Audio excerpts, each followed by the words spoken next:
Evangelho de Jesus Cristo, escrito por João, capítulo 3. Nós vamos ler, eu vou ler até o 15 e os irmãos acompanhem.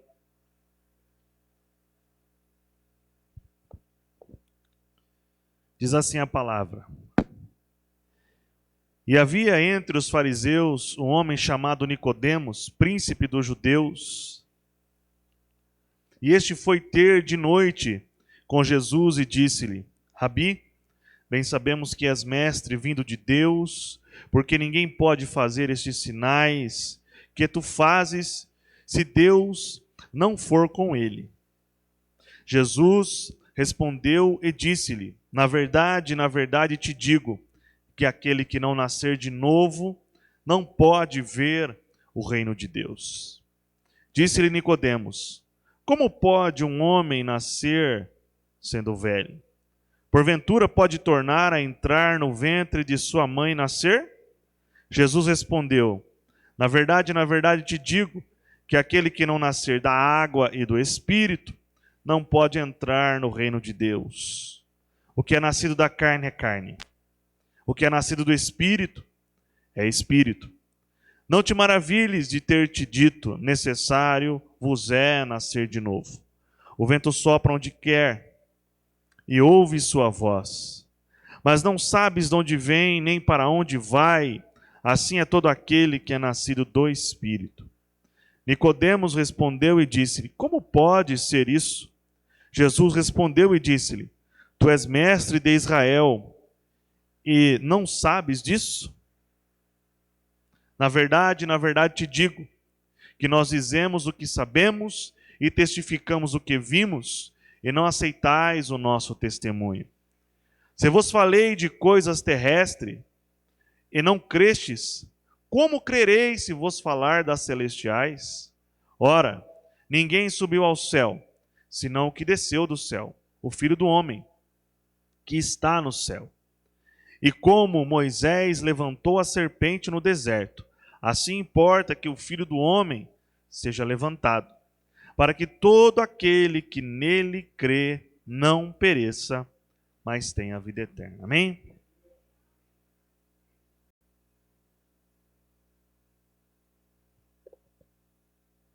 Meus queridos irmãos, estamos aqui no capítulo 3 do Evangelho de João. João, diferente dos demais evangelistas, Mateus, Marcos e Lucas, João, ele começa a escrever a história, o Evangelho de Jesus Cristo, de uma perspectiva totalmente diferente. Tanto Mateus quanto Marcos e Lucas se preocupam com a genealogia de Cristo, com a sua vida anterior ao seu ministério, mas João começa escrevendo de uma perspectiva celestial. Ele começa escrevendo a respeito de Jesus como o verbo que desceu do céu e se fez carne e habitou entre nós. Então, se nós olharmos a perspectiva de João, João já começa a enfatizar o ministério de Jesus, seu batismo e seus milagres. Aqui, nesta ocasião, Jesus estava na cidade de Jerusalém, porque ele foi para lá por conta da Páscoa. E ali naquele lugar, Jesus estava pregando e realizando o seu ministério, e muitos duvidavam de Jesus, apesar dele ter feito alguns milagres, como o milagre das bodas de Caná, depois foi para Cafarnaum, depois foi para Jerusalém. Jesus não conseguiu chamar e não chamou muita atenção ali em Jerusalém. Não teve uma maciça conversão de judeus naquele momento ao Evangelho. Mas, aqui no capítulo 3, nós podemos perceber que Jesus, ele cativou o coração de um homem que era um homem muito importante. Se nós olharmos o texto, nós vamos notar que o nome desse homem é Nicodemos. Nós não sabemos muito bem a respeito da sua origem, mas tem algumas coisas que nos mostram aqui um pouco de quem era Nicodemos. Primeiro, ele era fariseu. Ora, quem eram os fariseus? Os fariseus eram homens que pertenciam a um partido religioso mais piedoso de sua época. Se nós analisarmos os judeus, a palavra judeu, ela significa separado. Eram homens que levavam a religião do judaísmo a sério. E eles se autoproclamavam os guardiões da lei. Há quem diga que a lei já é uma cerca para que as pessoas não saiam, né, do que é correto para se fazer diante de Deus, mas eles ainda colocavam uma cerca a mais, quão zelosos eles eram para com a lei do Senhor. A Bíblia também fala que ele não era um homem qualquer, né? Ele era alguém de importância.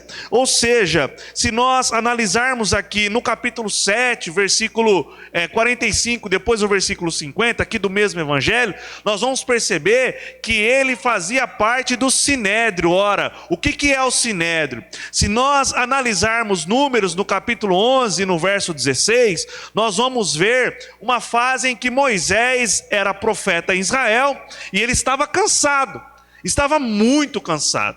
E por conta da sua canseira em lidar com o seu ministério, Deus dá uma ordenança para ele: olha, ajunta aí 70 homens dos anciãos de Israel, de quem sabe que são anciãos do povo e seus oficiais, e os trará perante a tenda da congregação, e ali se porão contigo. Então a Bíblia fala, na continuidade dessa história, de que Deus pegou o espírito que estava sobre Moisés e repartiu para este homem. Então muitos dizem que essa é a origem do Sinédrio. Se nós olharmos na época de Jesus, não havia rei. Antes mesmo do Império Romano, o Império Grego, depois o rei que estava comandando Israel, que era descendente dos Macabeus, e não tinha mais rei. Israel estava sob o domínio de Roma, mas Roma fazia uma coisa que era o seguinte: apesar de eles dominarem um país, eles davam a esse país um certo domínio político e judiciário sobre suas demandas. Então quem que passa a governar Israel então são os 70. Né? Então a esses 70 se dá o nome de Sinédrio. E na passagem do capítulo 7 de João, lá estava Nicodemos fazendo parte desses 70. Então ele era um homem importante. Uma outra coisa que dá para saber também a respeito desse homem está aqui mesmo, nesse mesmo texto, quando Jesus faz uma pergunta para ele no versículo 10: tu és mestre de Israel e não sabes disso? Ou seja, além de ser fariseu, além de ser do Sinédrio, ele era um mestre. Então ele era um homem religioso, temente, importante, porque era membro do Sinédrio e que conhecia muito bem a lei de Deus, porque era mestre, ensinava a lei ao povo. Não é?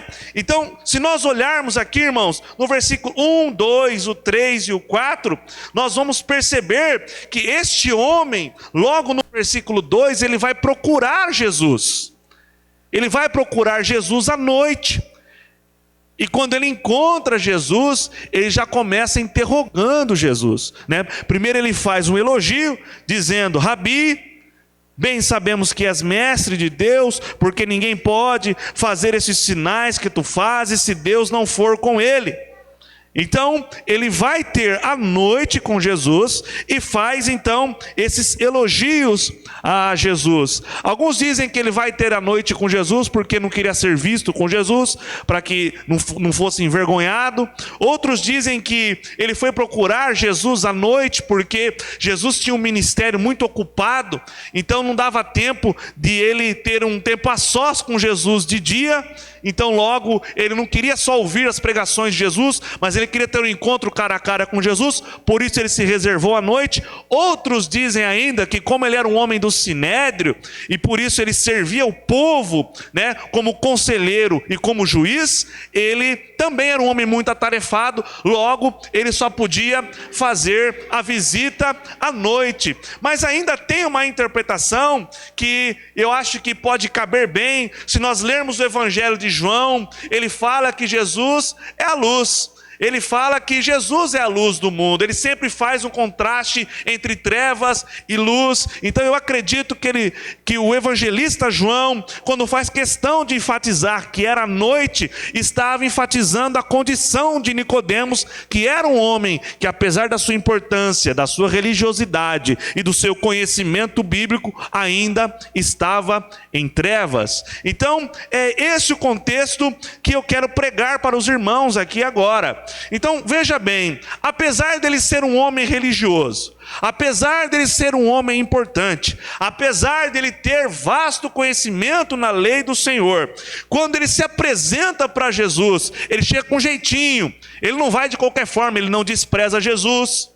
Nós temos uma passagem no próprio Evangelho de João em que um fariseu despreza Jesus, né? Ele recebe Jesus na casa dele e não dá o ósculo santo, não dá água para lavar os pés. Ele despreza Jesus totalmente, mas Nicodemos não. Ele chega e reconhece, ele fala: olha, Rabi, bem sabemos que és mestre vindo de Deus, porque ninguém pode fazer esses sinais que tu fazes se Deus não for com ele. Então ele chega com jeito, com respeito para Jesus. E o que chama a atenção para mim aqui está no versículo 3. Preste atenção comigo aqui, igreja, no versículo 3, e você vai entender onde que eu quero chegar aqui na mensagem. Diz assim o versículo 3: na verdade te digo, que aquele que não nascer de novo, não pode ver o reino de Deus. Eu vou repetir: na verdade te digo, que aquele que não nascer de novo, não pode ver o reino de Deus. Ou seja, o que é que Jesus está falando para aquele homem que chegou para falar com ele na calada da noite? Nada do que somos, ou nada do que podemos fazer, nos insere dentro do reino de Deus. Ora, aquele homem era religioso. Se religião nos inserisse dentro do reino de Deus, aquele homem já estava dentro do reino de Deus, porque ele não era um mero religioso, ele era fariseu, ele era o religioso dos religiosos. E o que eu aprendo aqui? Estar pertencente à Igreja Assembleia de Deus, com uma carteira de membro, fazer visitas periódicas aos sábados, aos domingos, às quartas-feiras, às escolas bíblicas dominical, não faz de nós pertencentes do reino de Deus. Uma outra coisa que nós vemos, que nós podemos observar aqui, é a importância daquele homem. Pensa, alguém que estava no Sinédrio, ele tinha que fazer várias coisas, Natal. Ele tinha que fazer muitas coisas. Primeiro, ele tinha que julgar os litígios. Então, se eu tinha uma rixa com Osiel, a gente levava lá no Sinédrio para ver o que ia acontecer, né? Então aquele homem com piedade e segundo a letra da lei, nos ajudaria, nos aconselhando para que nós pudéssemos resolver nosso problema.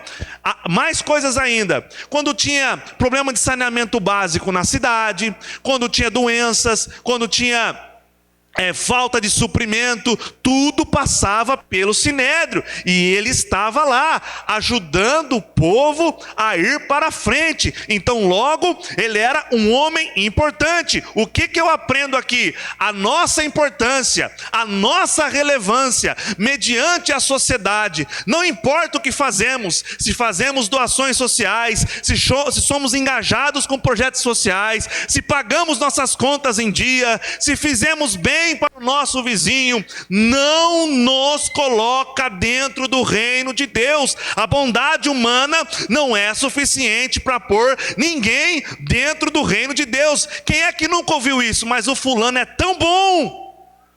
Principalmente quando a pessoa se vai, principalmente quando ela morre. Ah, mas o fulano era tão bom, eu tenho certeza que Deus guardou um lugar para ele lá no céu. Olha, deixa eu dizer, Nicodemos era um homem assim, a bondade em pessoa, fazia o bem para todos, julgava Israel, aconselhava Israel, ajudava Israel, era um homem bom para aquela nação. Mas a resposta que ele recebeu foi essa: Nicodemos, você tem que nascer de novo, se quiser ver o reino de Deus. Uma outra coisa que eu percebo aqui é que conhecimento bíblico não coloca ninguém dentro do reino de Deus, porque ele era mestre em Israel. Eu vou dizer uma coisa para você. Havia um costume entre os fariseus de ensinar os seus filhos a lei do Senhor desde muito pequeno. Era normal que um fariseu levasse o seu filho de 6, 7 anos numa sinagoga, e ali na sinagoga ele trazia aquela criança, sabe, que nem esse menino aqui do Luiz Fernando, trazendo na frente de todo mundo, e o menino recitar a lei de cor, versículo por versículo, de cabeça e sem errar. Esse era o tipo de conhecimento que era disseminado entre os mestres em Israel. Logo, Nicodemos, sendo alguém que ensinava nas sinagogas, um mestre, e o conhecimento bíblico daquele homem era tremendo. Deixa eu dizer uma coisa para você.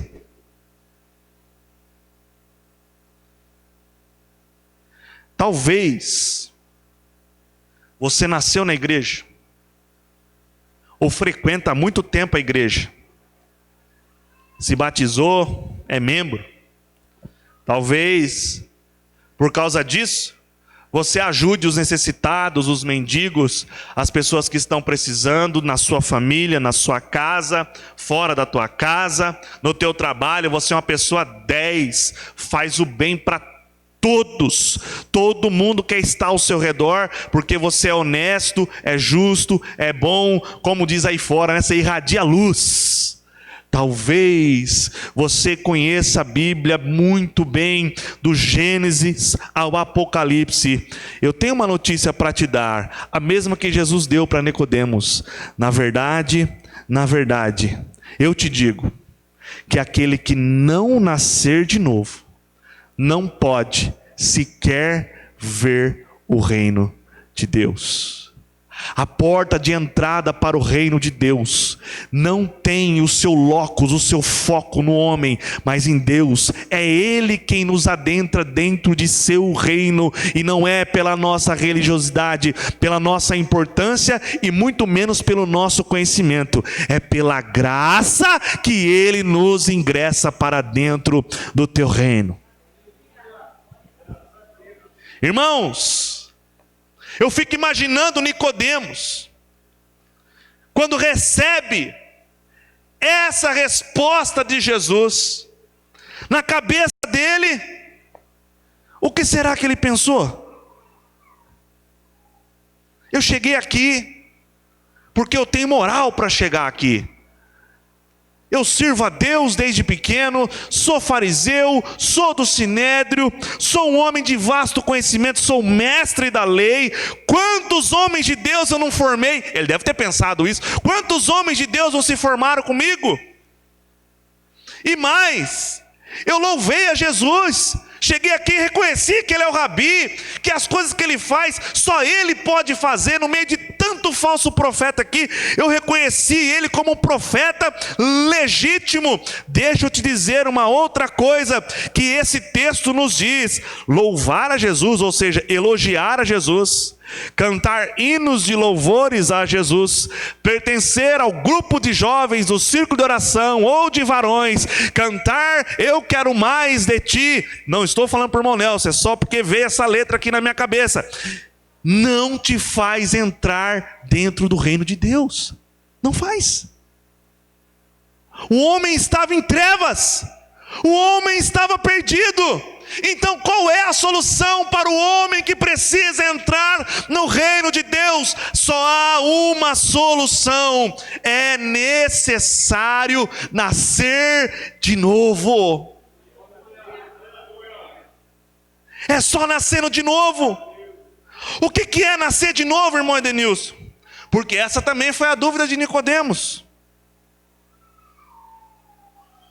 Nascer de novo é recomeçar. Nascer de novo é mais ou menos assim.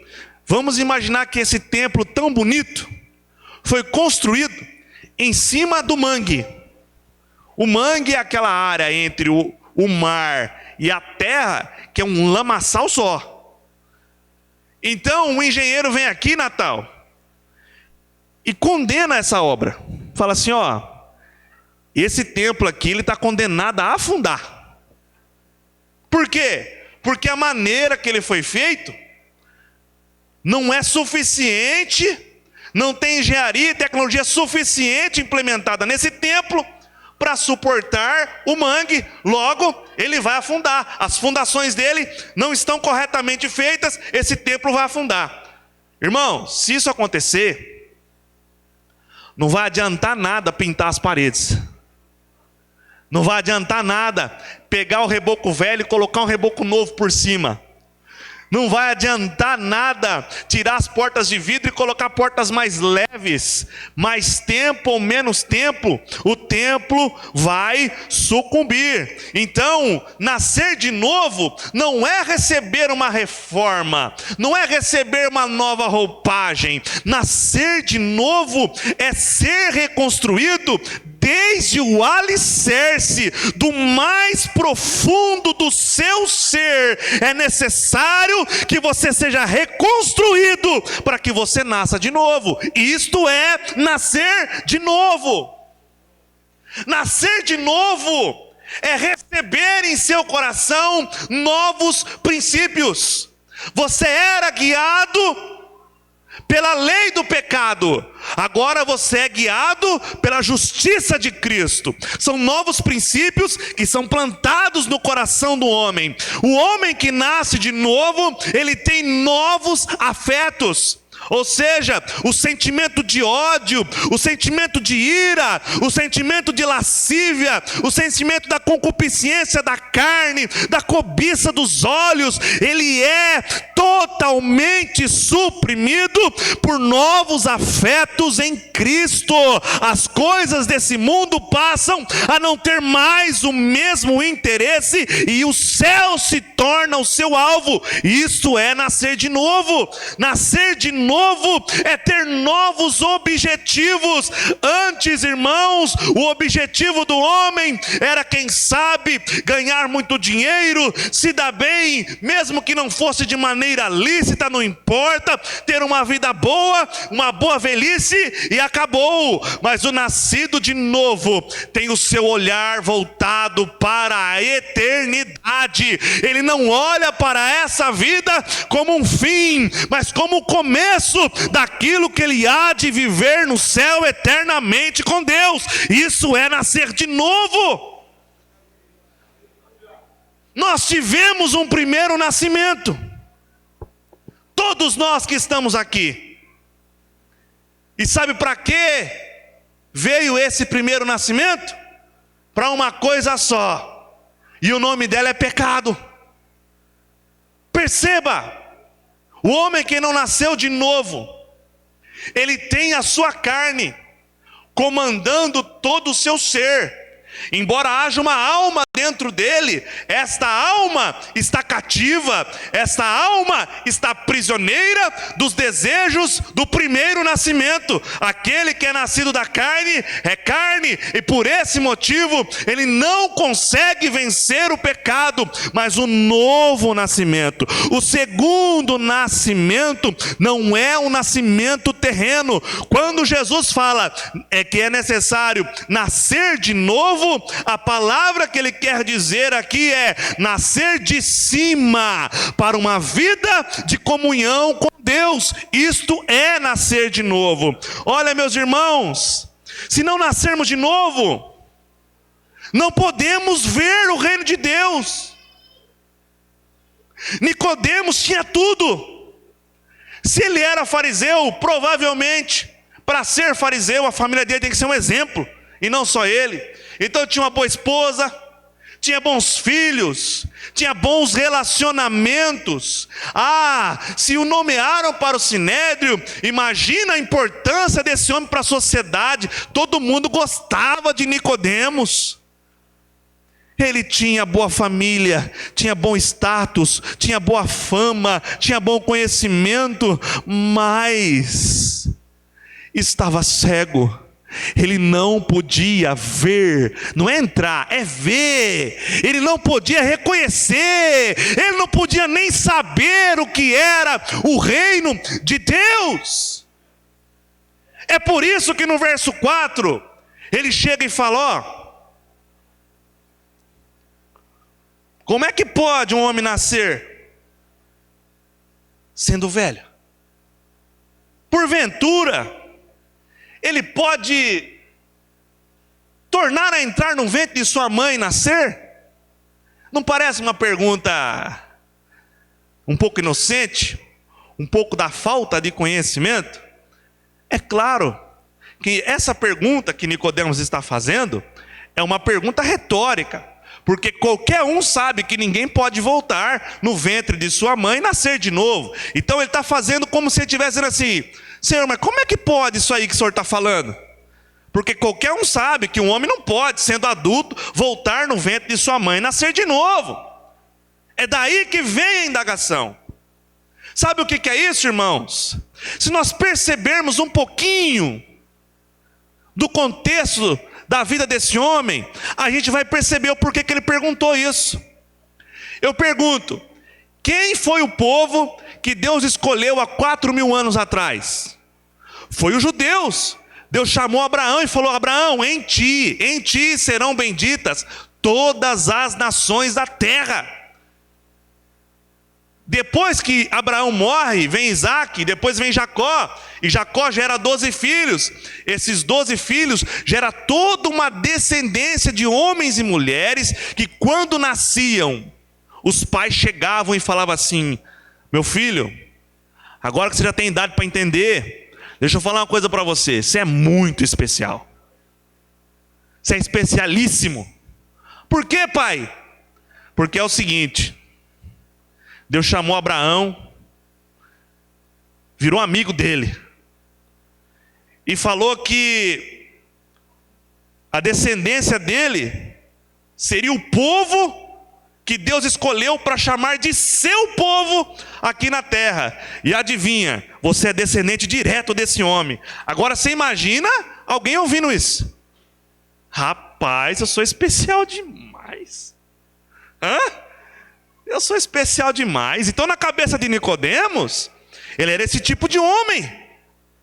Ele pensava: olha, o gentil não, né? O gentil, esses daí estão todos lascados mesmo, porque não nasceu judeu, logo eles estão perdidos. Mas eu, como é que eu posso nascer de novo melhor do que eu já nasci, se eu já nasci sendo o povo de Deus?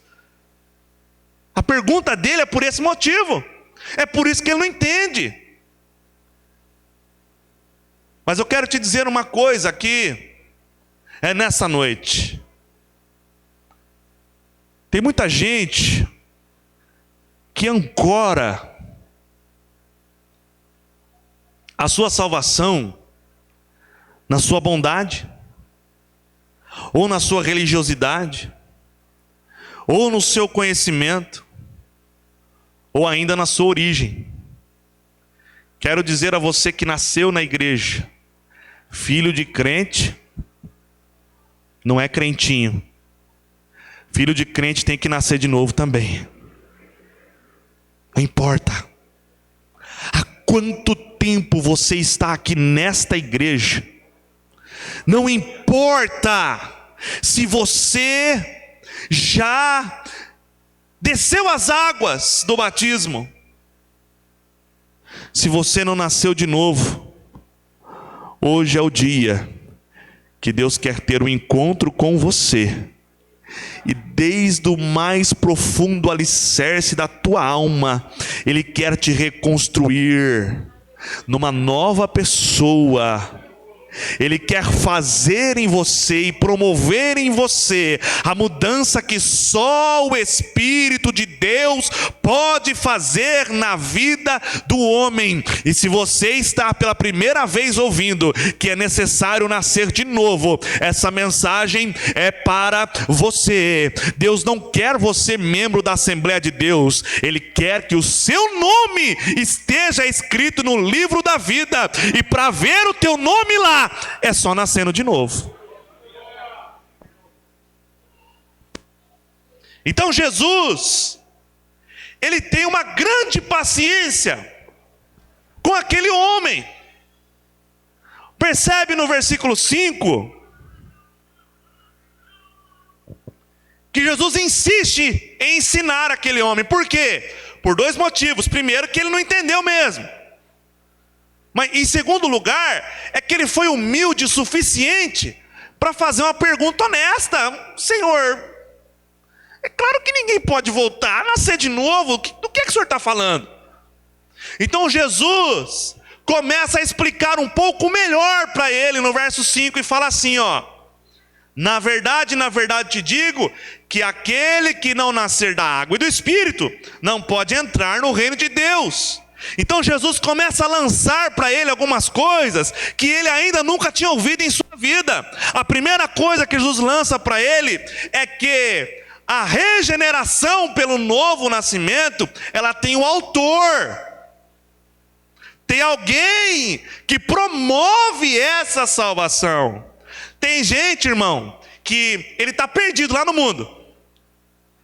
E tem gente que acha que está no mundo e não está perdido só porque é bonzinho. Eu já expliquei que isso não adianta nada para você achar que está dentro do reino de Deus, você está fora. É a palavra, é o que ela nos diz. Mas aí o camarada vem para a igreja, e ele aceita Jesus, e a vida dele é transformada. Ele acha que foi ele que deu um jeito na própria vida, mas não foi, porque o novo nascimento não é da carne, o novo nascimento é do Espírito, e é o Espírito o autor do novo nascimento. É ele que convence, segundo João mesmo, no capítulo 16, verso 7 e verso 8, nós vamos perceber que ele está falando que quando ele enviar o Espírito, que naquela época ele ainda não havia enviado, pois ele estava no seu ministério terreno, era ele, o Espírito, que convenceria o homem de três coisas: do pecado, da justiça que precisa ser manifestada por causa desse pecado, e do juízo. O autor do novo nascimento chama-se Doutor Espírito Santo. É ele que leva o homem a reconhecer as suas mazelas, as suas misérias, os seus pecados, e se arrepender de quem é, para que possa entrar no reino de Deus. Também é o Espírito Santo que regenera o homem, que lava o homem. Sabe o que é nascer da água do Espírito? É uma sentença só. Se nós olharmos Ezequiel 36, depois que você tiver tempo, nós não teremos, você lê na tua casa, você vai perceber que é uma sentença só. Nascer da água do Espírito é o Espírito agindo como água, nos limpando de toda a sujeira do pecado, para fazer em nós um novo nascimento. É ele que nos regenera. Coloca Tito 3 e verso 5 para nós, para entendermos esse ponto. Não pelas obras de justiça que houvéssemos feito, não está em nós o mérito, mas segundo sua misericórdia nos salvou pela lavagem da regeneração e da renovação do Espírito. Deixa eu te dizer uma coisa: o Espírito de Deus está aqui esta noite, e o poder regenerador dele ainda está válido para os nossos dias. Você pode nessa noite dar lugar para ele, e ele promoverá em sua vida um novo nascimento, e você sai daqui hoje, em nome de Jesus, uma nova criatura, vivendo em novidade de vida, porque é ele que promove em nós o novo nascimento. Outra coisa, o novo nascimento, ele tem uma natureza espiritual. Você sabe por que Nicodemos ficou confuso? Porque ele só conhecia o nascimento da carne, e como carne, ele olhava para si e falava: eu já nasci super bem, eu nasci no povo de Deus, o que eu quero mais na minha vida? Por que eu preciso nascer de novo? Oh, meus irmãos, é pelo novo nascimento que somos livres das amarras do pecado. Sabe, o primeiro nascimento, Natal, ele pega a nossa carne e faz dela uma super carne.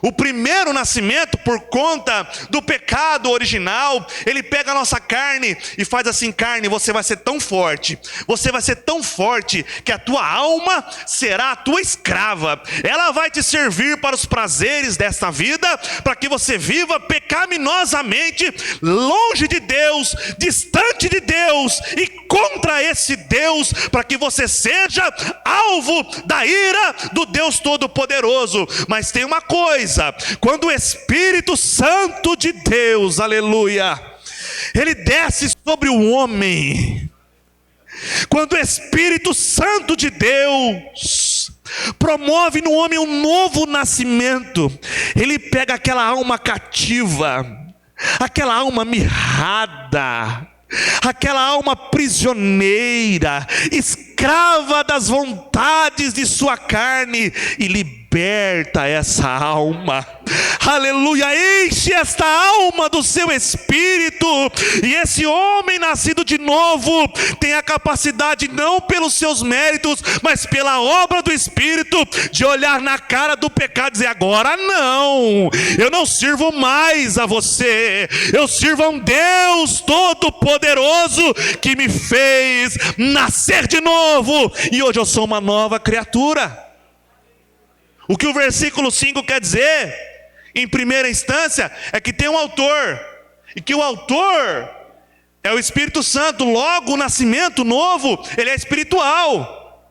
Sabe o que acontece? Hoje está uma moda, né? Tem gente que acha que se vestir uma roupa diferente, se fizer uma plástica na cara, eu sou um novo eu.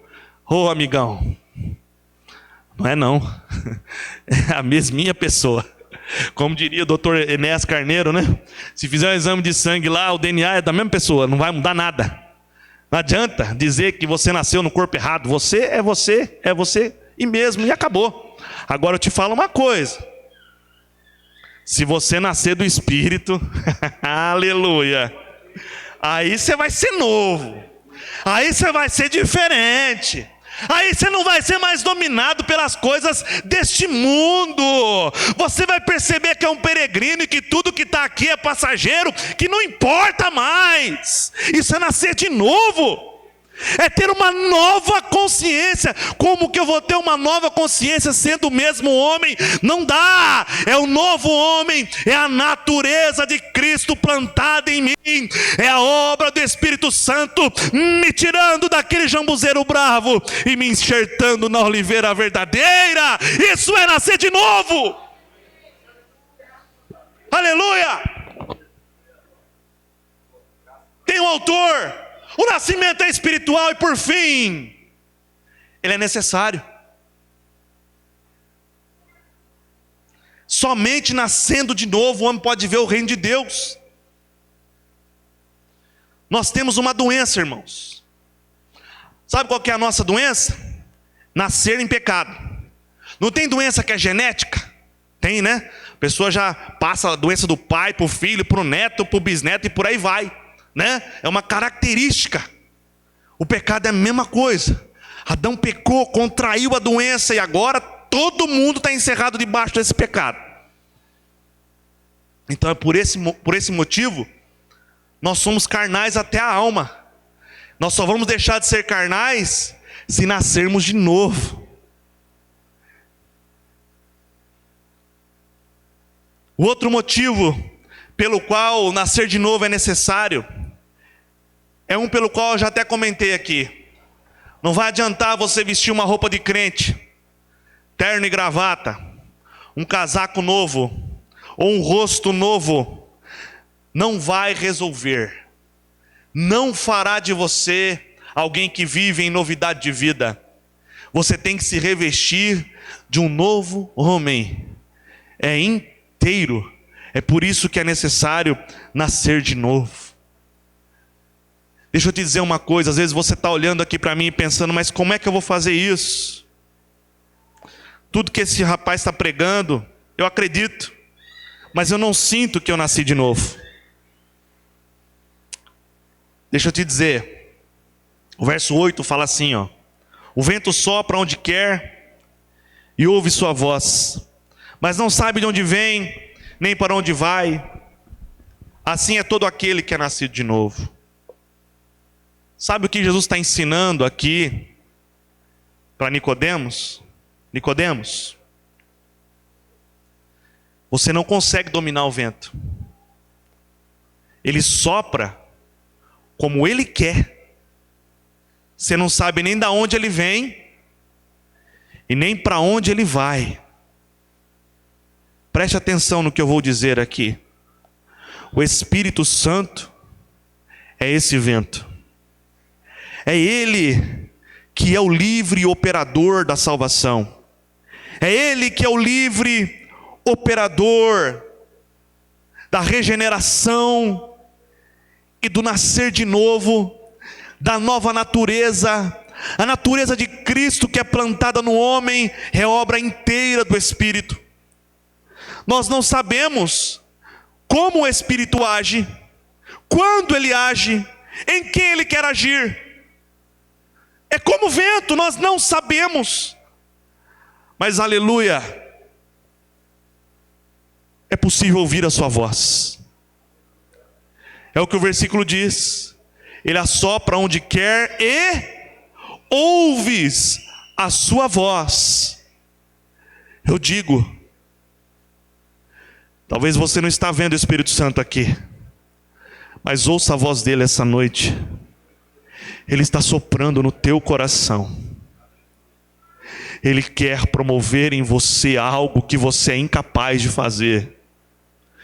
Você olha no espelho e pensa, aqui está um perdido, uma perdida, eu não tenho jeito, eu acho que eu não vou conseguir. Mas Deus te trouxe aqui nesta noite para que você ouça a voz do Espírito e que o vento do Espírito sopre em teu coração, retirando essa cinza velha do altar do seu coração e reacendendo a chama que está apagada dentro de você, para que você possa nascer de novo. Esta noite Ele quer fazer de você uma nova criatura, nascida de novo para a glória do nome dEle. Ele trabalha em oculto em nós, mas os seus efeitos, eles são manifestos. Paulo, quando encontrou com o Senhor no caminho de Damasco, ele era inimigo declarado de Jesus. Tem gente que não gosta de crente, né? Não é? Tem um monte de gente que não gostava de crente que está ouvindo essa mensagem agora. Eu era um. Com 9 anos de idade, briguei com uma crente porque ela era crente, só por causa disso. Com 9 anos de idade, ela veio falar de Jesus para mim, eu acabei com a raça da irmã. Depois eu não vi mais ela para pedir perdão, né? Mas aquela semente lá deu fruto, né? Então veja, muita gente que não gosta de falar de Jesus, nem de ouvir falar de crente, acaba se tornando crente. Paulo era inimigo de Jesus, declarado. Aí ele tem um encontro com Jesus. Aí lá no capítulo 9, Deus revela para o irmão, fala, dá um pulinho lá na casa do outro irmão, revela para Ananias, dá um pulinho lá na casa do outro irmão, que tem um camarada lá, que está esperando você, e eu estou te mandando lá, porque ele está orando. O novo nascimento, ele produz em nós a manifestação do Espírito Santo. Paulo era inimigo de Jesus um dia, no outro dia, Deus manda o socorro lá na casa dele para tirar escamas dos olhos daquele homem, porque ele já estava convertido e orando ao Senhor Jesus. É isso que Ele quer fazer na tua vida. Se você está apático, desanimado, se você não ora, se você não tem prazer na leitura bíblica, se você não tem prazer no devocional com Deus, se você não sente vontade de ter comunhão com os teus irmãos, significa que você não nasceu ainda de novo. Mas esta é a noite que Deus te chama para um novo nascimento, e é o Espírito que opera em oculto nos corações, para que a obra de Deus seja manifesta. Amém, meus irmãos? Desculpem pelo horário, e eu quero só orar e depois eu volto com o Natal. Eu quero que você abaixe a sua cabeça. Senhor, eu sei, Senhor, que esta obra do novo nascimento é só sua, não é nossa. Eu te peço que o teu Espírito Santo, como vento, sopre aqui neste lugar, e que a sua voz se faça ouvir no coração que está cativo, nascido da carne, mas que precisa nascer do Espírito essa noite. Liberta essa alma, dê a esta pessoa a consciência de que ela pode falar um sim para o Senhor essa noite, e mediante o sim, ela receba o teu Espírito Santo, seja regenerada e nasça de novo, Senhor. Promove isso nesse coração que está cativo, para que o teu nome seja glorificado, em nome de Jesus.